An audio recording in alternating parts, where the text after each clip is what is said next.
Salut, je m'appelle William, je suis auteur et éditeur, et si vous suivez un petit peu la chaîne, vous savez qu'il y a quelques semaines, j'ai fini d'écrire un roman qui s'appelle Odyssée. Mais ce que vous ne savez pas, c'est que ce n'est pas le premier roman que j'écris. Bonjour, c'est William du futur.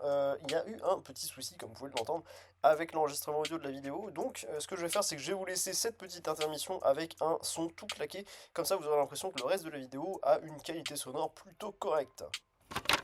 Il y a quelques années, quand j'étais jeune et fringant, j'ai écrit un roman, et vous n'en avez jamais entendu parler. Pourquoi? Et bien parce qu'il était mauvais. Ça va être une vidéo très compliquée à tourner pour moi, parce que je suis déjà pas à l'aise quand je relis mes pages, alors parler à la planète entière d'un roman que j'ai écrit quand j'étais ado, ça va être fun. C'est un roman qui s'appelle Us Little Ones, parce que je trouvais que les titres anglais ça faisait stylé. Et c'est du post-apo YA. En gros, c'est la littérature qui s'adresse aux 16-25 ans. Dans les années 2010, c'était surtout représenté par Hunger Games et tous les décalcages qu'il y a eu après. Alors, qu'est-ce qui n'allait pas avec mon manuscrit? Eh ben, on va commencer avec ce qui saute le plus aux yeux et on va descendre petit à petit vers le plus subtil. Et puisque c'est le 9e épisode de Page 0, aujourd'hui je vais vous parler des 9 erreurs que j'ai fait dans mon premier manuscrit. C'est trop chargé, mon sang! Voilà, donc déjà vous êtes éditeur, vous ouvrez un manuscrit et vous voyez ça, ça a de quoi faire peur. Je dis pas qu'un livre peut pas être volumineux et bon, hein, mais un compteur de caractères qui monte dans le million, c'est un bon indicateur que un texte peut être épuré. Mais un gros volume, c'est un symptôme d'un manuscrit trop chargé, ça n'en est pas la cause. Et cause, il peut y en avoir plein, mais dans le cas de mon roman, il y en a surtout deux. Le nombre colossal de détails sans importance et la façon dont les informations qui, elles, sont importantes sont présentées. Ce que j'entends par là, c'est qu'on a souvent un truc qui s'appelle les infodumps, du largage d'infos. C'est ce qui se passe quand on introduit beaucoup d'éléments d'un coup et sans que ce soit organique. Souvent, c'est dans un dialogue quand deux personnages qui connaissent des informations vont se donner ces informations alors que ça fait aucun sens. Les deux sont déjà au courant de ce qui se passe, pourquoi est-ce qu'ils sont en train d'en parler, ça fait pas vraiment de sens et le lecteur sent que c'est l'auteur qui s'adresse à lui plutôt que les personnages qui s'adressent à l'autre. Ça sort du récit, c'est maladroit, on évite. Le rythme est abyssal! C'est lent! Vous voulez un exemple? Mon fichier Word, il fait plus de 600 pages. Vous savez à quelle page le récit commence vraiment? À la page 44. C'est là que les protagonistes se retrouvent livrés à eux-mêmes et que l'histoire se lance vraiment. Avant ça, j'introduis juste les personnages dans leur quotidien. 44 pages! C'est trop! Mais même sans ça, Us Little One, c'est un roman choral, un roman avec plein de protagonistes et de points de vue différents. En l'occurrence, 7. Chaque chapitre, on est dans la tête d'un personnage, et ensuite, au chapitre d'après, on passe au suivant, ainsi de suite, ça fait un cycle. Mais c'est pas des petits chapitres, c'est des chapitres qui peuvent faire 5, 10, 15 pages. Ce qui veut dire que entre le moment où vous terminez un chapitre et que vous avez votre cliffhanger, et le moment où vous avez la suite, il peut y avoir facile 40 pages qui se sont écoulées. C'est terrible! Alors vous allez me dire, oui, mais le trône de fer par exemple, et je vous dirais que oui, mais dans le trône de fer, ce qui se passe, c'est que quand vous arrivez à la fin d'un POV, vous enchaînez sur un POV qui suit l'intrigue simplement du point de vue d'un autre personnage, pas dans le Little One. Ça, c'est au niveau macro, au niveau de la structure du récit. Mais ne vous inquiétez pas, le rythme est aussi abyssal au niveau micro, c'est-à-dire au niveau des paragraphes, au niveau des chapitres. Notamment parce que, comme je le disais, c'est bourré d'infodump et de détails sans importance. Mais pas que. Des fois, c'est juste une question de construction des scènes. Petite technique pour améliorer vos scènes, commencez-les au dernier moment possible et finissez-les le plus tôt possible. Ça vous donne des scènes très dynamiques, très compactes et ça vous évite de vous perdre dans les détails superflus. Le style d'écriture est trop plat! Cerner ce qui fait un style d'écriture, c'est toujours un petit peu délicat. Mais cerner ce qui fait un mauvais style d'écriture, ça c'est plus facile. On a déjà parlé du rythme, mais ça peut aussi être un vocabulaire très pauvre, ça peut être des répétitions, ça peut être une inconstance dans le ton. Mais généralement, c'est juste que c'est plat, ça manque de peps. Et comme c'est très compliqué de mettre des mots dessus, ça va, c'est pas comme si c'était mon taf, je vais faire quelque chose de très cruel pour le moi du passé, et je vais comparer le premier texte d'un ado avec un des piliers de la littérature française du 21e. Son sourire devient joueur, mesquin, mais joueur. Il cherche un déséquilibre quelque part, il est à l'affût d'une perle de sueur, d'un coup d'œil inquiet en biais d'un raclement de gorge. Le sérieux reste chez lui indémêlable du jeu, cousu de la même étoffe gestuelle et verbale, la même malice filante. Du troubadour, il offre l'incarnation la plus éclatée, le brillant au quotidien. Infatigable et fatigant. Si vous aviez un doute, le mien c'était le premier.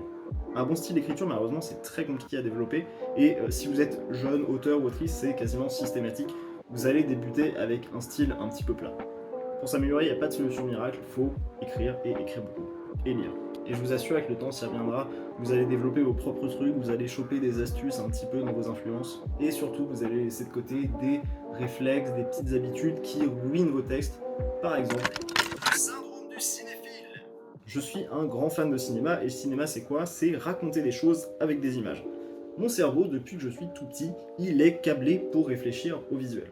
Et je suis prêt à parier que c'est votre cas aussi, déjà parce que la vue, c'est peut-être le sens le plus important chez l'humain, mais en plus parce qu'on a tous grandi avec des séries, avec des films, avec YouTube. Donc quand je vais écrire une scène, avant de la coucher sur papier, ou avant de la taper sur Word en l'occurrence, ben, je la vois.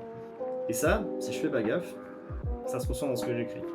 Ce que j'appelle le syndrome du cinéphile, c'est ça, c'est écrire en oubliant qu'on raconte pas une histoire à l'écrit comme on raconte une histoire visuellement. Il y a des passages dans les Little Ones où j'écris pas un texte, je raconte une scène de film. Vous voyez, ça, c'est pas le langage du roman, c'est pas le langage du texte, c'est celui de l'image. Je me suis contenté d'écrire ce qui se passait visuellement, et à l'écrit, c'est chiant.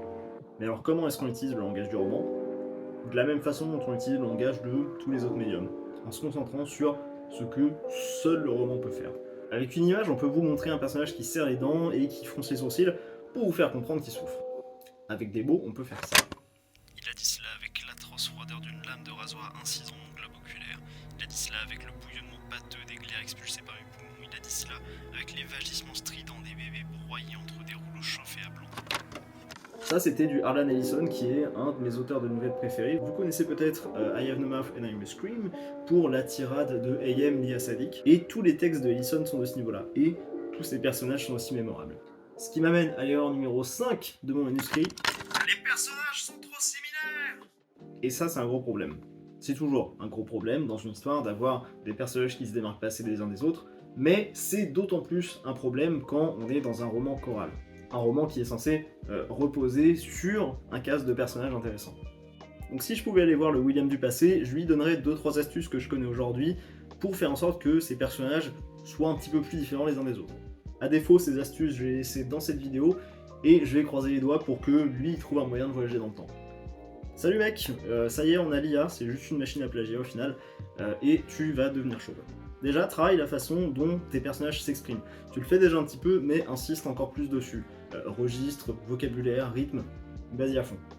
Ensuite, c'est bien, t'as compris que pour qu'un perso soit intéressant, il lui faut des qualités, mais aussi et surtout des défauts. Mais si la moitié de tes personnages ont les mêmes défauts, ça devient compliqué. Et enfin, quand t'as un ensemble de personnages, c'est important qu'ils se placent tous à des points différents autour de ton thème. Si la question au cœur de ton roman, c'est est-ce que le bon peut triompher en restant bon, il te faut un bon, il te faut un mauvais, il te faut quelqu'un de tiraillé, il te faut un mauvais pour les bonnes raisons, il te faut un bon pour les mauvaises raisons. Il faut que tu te serves de tes personnages pour explorer ton thème. Et en parlant de thème, dans Little Ones, c'est quoi le thème, bordel? Un thème, c'est super important pour une histoire. Alors attention, quand on parle de construction narrative, un thème, c'est pas la forme de l'histoire, c'est son fond. Le thème narratif de Germinal, c'est pas les mines du Nord-Pas-de-Calais, c'est la lutte des classes. Et le problème quand on écrit sans avoir de thème derrière, c'est que souvent on se retrouve avec un récit un peu décousu. Et à l'inverse, avoir un thème, ça facilite monstrueusement la construction d'un récit, parce que ça va pouvoir vous servir de repère. Vous savez pas trop comment développer un personnage, demandez-vous où il se place par rapport à votre thème. Vous savez pas comment écrire votre dénouement, répondez à la question posée par votre thème. Vous savez pas sur quoi écrire, demandez-vous quel genre d'univers pourrait servir de support à votre thème. Et puisqu'on parle d'univers et qu'aujourd'hui visiblement je suis en feu pour mes transitions, l'univers est trop flou! Quand j'ai proposé mon manuscrit à des éditeurs, c'est un des retours qu'on m'a fait. L'univers est pas assez défini. Je pense que ça tient surtout au fait que j'avais volontairement laissé de côté la raison pour laquelle on était dans un monde post-apo, c'est-à-dire qu'à un moment dans l'histoire, les parents tombent malades, ils meurent, les enfants sont livrés à eux-mêmes, point. Je voulais pas me focaliser sur les causes de l'apocalypse, juste sur ses conséquences. C'est un choix artistique, un bon ou un mauvais, ça on peut toujours en débattre, même moi des années après je suis toujours pas sûr. Mais pour moi il y a une autre raison pour laquelle l'univers du bouquin manque de définition, une raison plus profonde, une raison structurelle. Je me suis tellement concentré sur les personnages et sur leur parcours que j'ai laissé de côté l'univers. En storytelling, on dit qu'une histoire peut être character-driven, c'est-à-dire portée par les personnages, par leur évolution, par leur choix, ou plot-driven, portée par le scénario, par ses retournements, par des facteurs extérieurs au personnage. En gros, c'est est-ce que les personnages font l'histoire ou est-ce que l'histoire arrive aux personnages. C'est des termes qui, à mon sens, posent un problème parce qu'ils donnent l'impression que une histoire doit forcément être l'un ou l'autre. Alors qu'en vrai, tu peux très bien avoir des personnages qui ont un rôle actif dans le scénario et développer un univers autour qui va aussi avoir une influence. Mais ça, quand j'ai écrit mon premier manuscrit, je ne l'avais pas compris. Donc, je me suis concentré sur mes personnages et l'univers est passé à la trappe. Mais définir un petit peu plus votre univers, ça va pas seulement enrichir votre histoire, ça va aussi lui permettre de se démarquer. Ce qui m'amène au point suivant. Le manque d'originalité. Un autre truc qui m'a été reproché et avec lequel je suis d'accord à 100,3% avec le recul, c'est que mon histoire manquait d'originalité. Faut dire que sur la décennie 2010, le post-apo dystopie pour jeunes adultes, il y en a eu à toutes les sauces, merci Hunger Games, et là-dessus, moi j'arrive avec mon post-apo dystopique à moi, des années après la bataille, là je m'étais pas rendu compte qu'on vivait dans un monde post-post-apo. Alors attention, ça veut pas dire qu'on peut pas écrire quelque chose dans un genre ou un type d'univers qui existe déjà, si c'était le cas, il y aurait 30 livres dans le monde, ils seraient tous déjà écrits et on aurait tous la même étagère, voilà. Simplement, c'est important d'apporter quelque chose d'unique, quelque chose qui fait qu'il y a un intérêt à lire ton livre spécifiquement et pas un des 1000 autres romans qui parlent d'enfants qui survivent en communauté après un événement dramatique. Par exemple, si vous voulez pas toucher au fond, touchez à la forme. Tenez World War Z le bouquin, si vous l'avez pas lu, ça a rien à voir avec World War Z le film. Au lieu d'être une énième histoire d'invasion de zombies qui raconte le parcours d'un groupe de survivants, c'est l'histoire d'un type qui parcourt le monde après l'apocalypse pour recueillir les témoignages de tout plein de gens qui partagent ce qu'ils ont vécu pendant la guerre contre les morts. C'est presque un recueil de mémoire en fait. Tu viens ? Tu restes là ? Ok. Je te pose. Super. Ah bah il y aura un chien pour le reste de la vidéo. Vous savez ce que j'aurais dû faire avec les Little Ones ?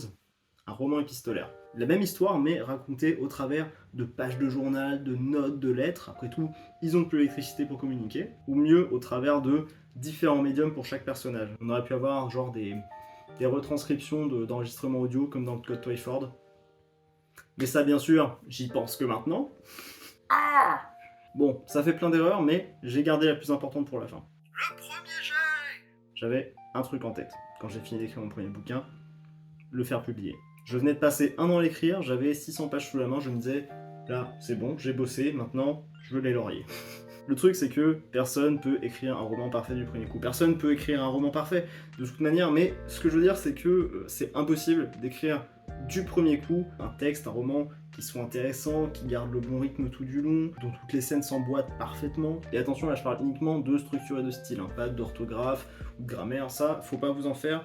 Les maisons d'édition, elles ont des correcteurs. Mais ce qu'il faut retenir, c'est que le travail sur votre roman, il se termine pas au moment où vous tapez hop, votre dernier point.